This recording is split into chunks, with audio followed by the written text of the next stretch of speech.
Halo sahabat-sahabatku, semoga kalian dalam keadaan sehat selalu.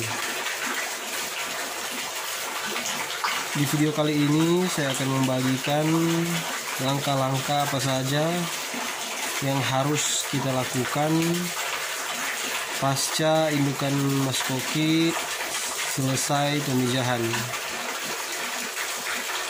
Jadi tonton terus video ini hingga selesai.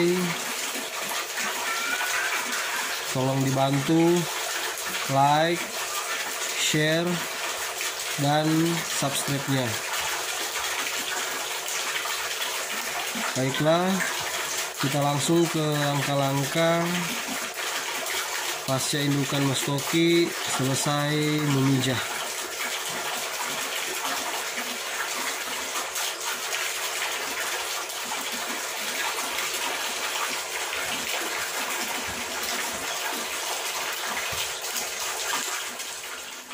Baiklah,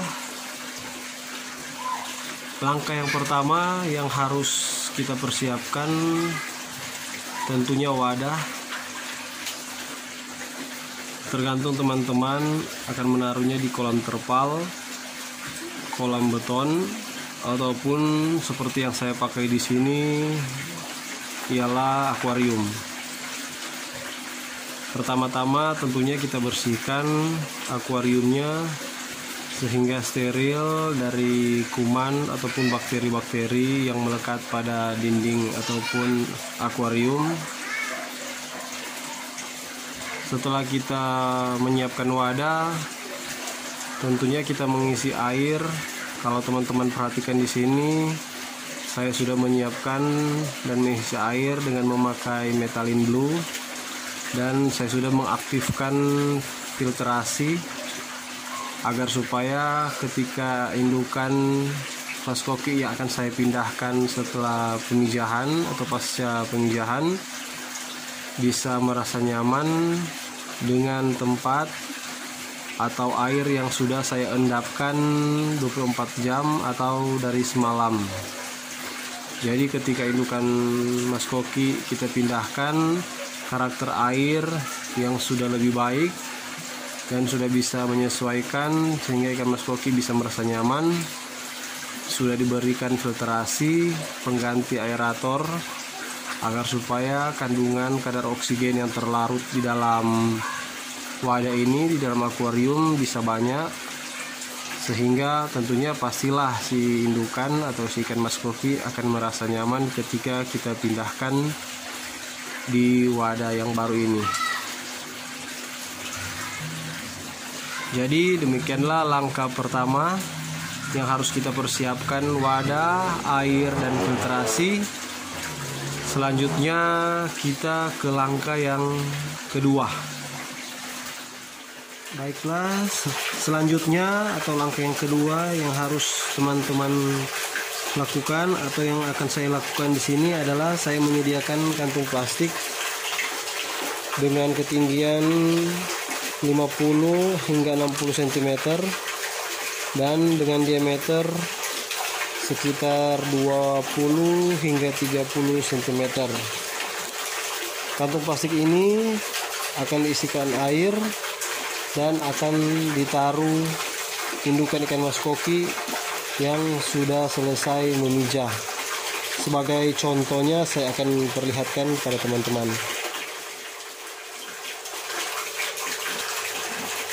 Kira-kira contohnya seperti ini. Kantung plastik yang sudah diisi air. Untuk volume air tergantung ukuran ikan teman-teman yang akan diisi di dalam kantung plastik. Baiklah, kita langsung masukkan saja ikannya.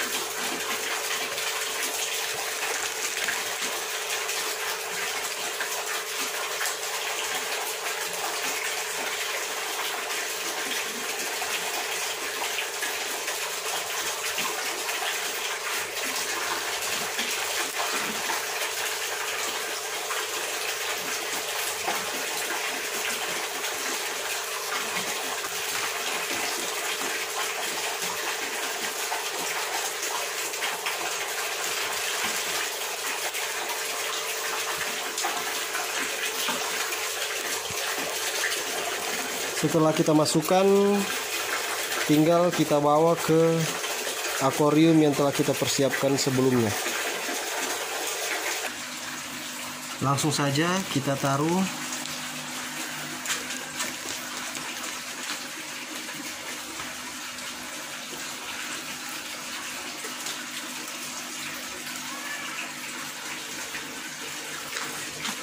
Biarkan hingga 20 atau 30 menit ke depan, sehingga karakter air yang di dalam kantung plastik dan di dalam wadah akuarium ini sudah disamakan atau persamaan air yang biasa kami sebut, dan tentunya si ikan tidak akan kaget dengan air yang sudah sama karakternya.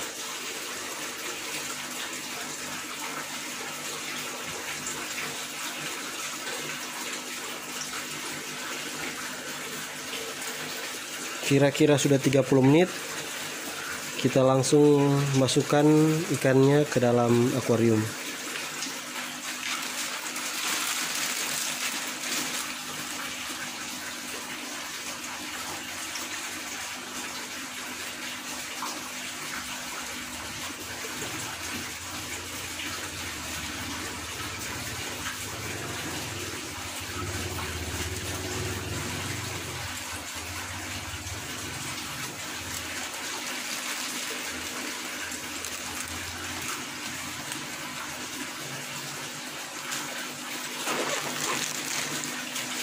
Jadi perhatian ya teman-teman, ketika kita memasukkan ikan ke dalam akuarium, air yang di dalam kantung plastik tadi tidak usah kita masukkan bersama-sama dengan ikannya, cukup masukkan saja ikannya. Dan langkah kedua ini silakan teman-teman lakukan atau praktekkan selama indukan maskoki teman-teman yang akan teman-teman pindahkan ke dalam wadah ini pasca pemijahan.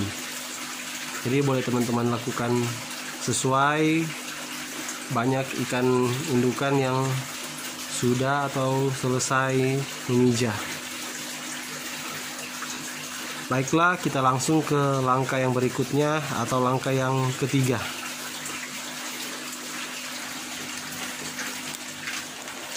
Baiklah, kita masuk pada langkah yang ketiga. Langkah ketiga di sini yang akan saya bagikan untuk teman-teman adalah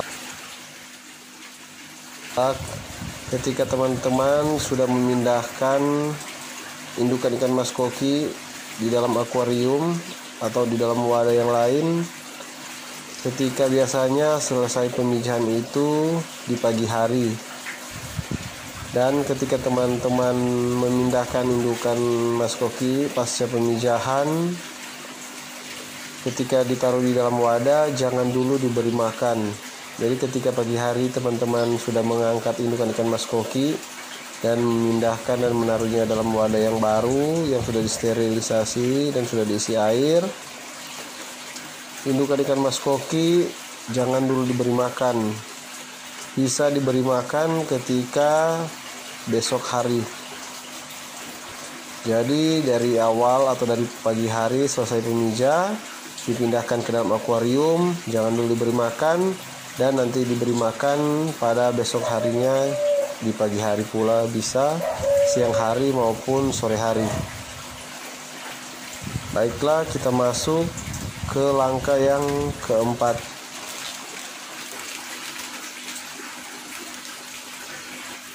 Baiklah, langkah keempat adalah ketika indukan selesai pemijahan dan ditaruh dalam wadah, jangan digabungkan kembali indukan dengan pejantan.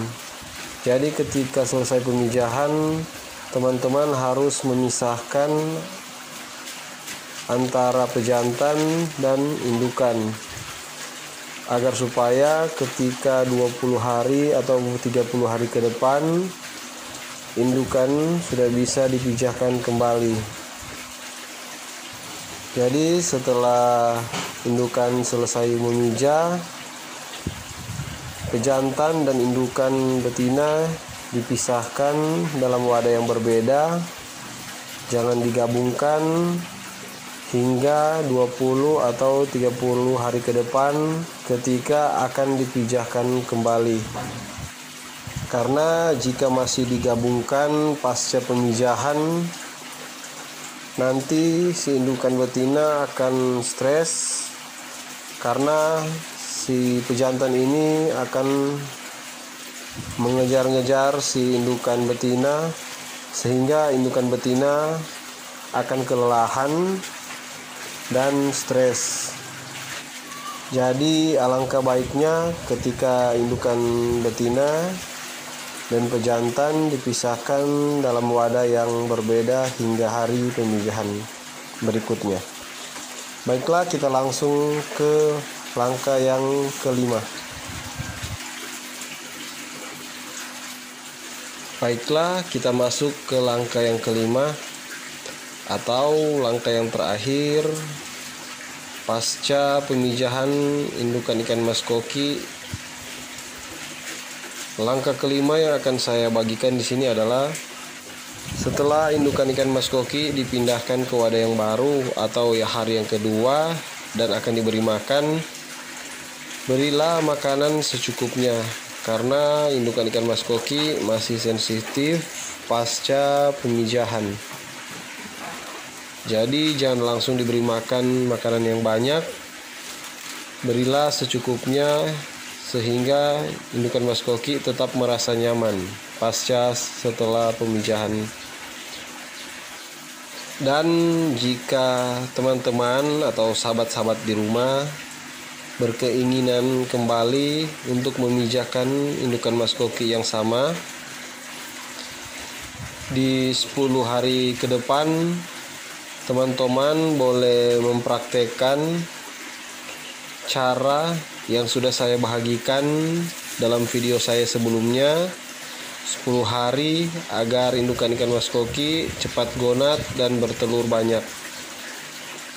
Tonton terus video ini hingga selesai, karena video yang akan saya bagikan pada teman-teman agar indukan mas koki cepat gonat dan bertelur banyak, saya akan taruh di akhir video ini. Jadi tetap terus tonton video ini hingga selesai. Jangan lupa like, komen jika ada yang akan ditanyakan, share, bagikan pada Facebook teman-teman, kepada teman-teman di rumah, dan tolong di subscribe biar saya lebih bersemangat lagi dalam membuat video-video seputaran ikan hias, ikan mas koki, dan akuarium. Semoga teman-teman tetap semangat dalam membudidaya atau memelihara ikan mas koki di rumah. Tetap sehat selalu. Terima kasih.